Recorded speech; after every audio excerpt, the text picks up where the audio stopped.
Well, hello, and hello. This is Brother West. Give me about 2 to 5 minutes of your time. 2 to 5 minutes of your time, and I have a pertinent message. I have a direct word for you, ma'am. I have a message for you, sir. I have a message for you, and I'm going to say this. It's like being in a relationship for a while, and in a relationship, you've been in a relationship for a while, and there's a whole lot of abuse that's taking place. There's a whole lot of abuse that's taking place, but you still stay. Now, I'm not necessarily talking to someone who's married. I'm talking to someone who's just in a relationship. It doesn't have to be a marriage. It could be a partnership or something. You've been in it. You've been connected with this situation, with this person, with these things for a while. And because you've been there for so long, and you look around, and because you've been there for so long, you have decided, even though you're unhappy, you're unfulfilled, the situation's not good, you still stay. Let me tell you something. In Scripture, in Genesis, the children of Israel, they had a promise, and their promise was that they had a promised land.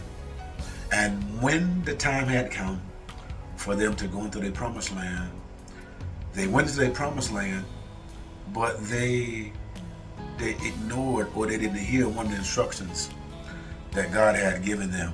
And that was, there were giants there, the Canaanites there. Their instruction was to drive them out before they go into that promised land, because you remember in Scripture also, Moses had sent 12 spies over before they went over.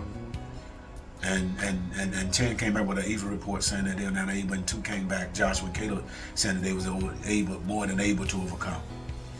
And so there were giants there. And so in order to get to their promise, they had to defeat their giants. Are you hearing what I'm saying?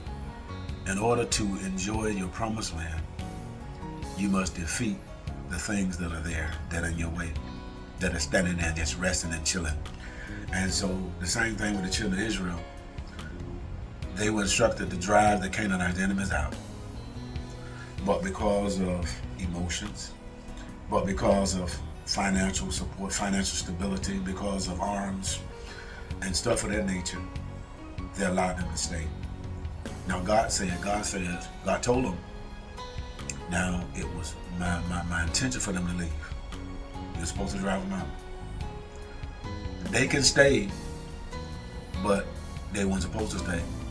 But because they stayed, they're going to be a thorn in your flesh, and they're going to be a stickler in your eye. They're going to beat you until you hear what I'm saying and drive them out. And this is many of you, and I'm going to say this, what Israel did, they settled. They settled. Instead of doing that last thing, doing all of that, get to that point, that last thing, they decided to allow them to stay. And this is many of you. God is saying, don't settle.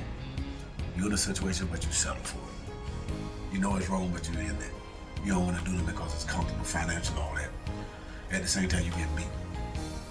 You're being tormented. You're suffering and all of that. But yet and still, you're going to stay there. You're going to stay there. You're going to stay there. You cry out, but you still stay there. God don't want you to settle. He wants you to make a choice and move. Do something different. What you've done before, and the result that you got, you saw the result that you got right. Do the total opposite.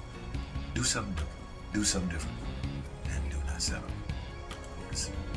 Which will help you and liberate you and set you free. Don't settle.